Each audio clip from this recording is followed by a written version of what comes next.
In an effort to better inform the African American community about the vaccine, Bishop T.D. Jakes brought in big-name experts for an online event called Conversations with America, Understanding the COVID-19 Vaccine. During the nearly hour-long discussion, Jakes asked questions such as whether these experts had any angst about the vaccine over the long term. Dr. Kizzmekia Corbett, the lead scientist on the coronavirus research team, didn't hesitate. Absolutely no angst at all. You know, one of the things that I think is largely forgotten throughout this is that the first phase 1 clinical trial actually started on March the 16th, which was almost 10 months ago.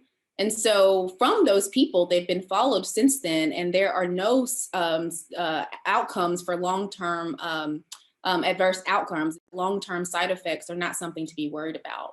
Much of the concern among Blacks dates back to the Tuskegee syphilis experiment, a 40-year government study involving hundreds of Black men. The men, mostly poor sharecroppers suffering from syphilis, were monitored yet not treated by government health officials. Many died, went blind, or experienced other severe health problems.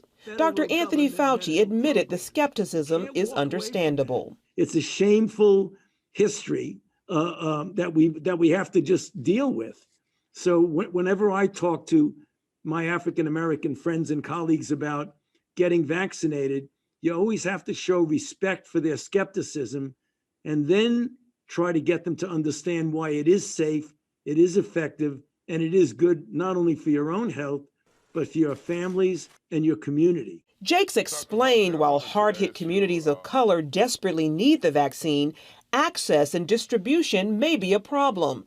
He suggested using churches and other faith-based groups as a solution.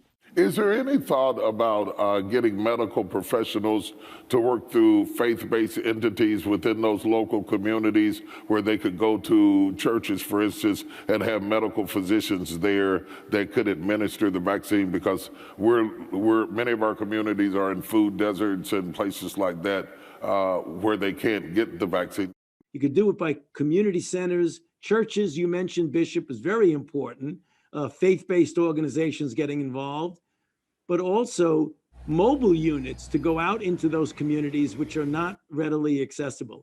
In the meantime, Jakes says while his conversation provides people with education and knowledge about the shot, he also wishes to offer hope to those affected by the pandemic. Charlene Aaron, CBN News.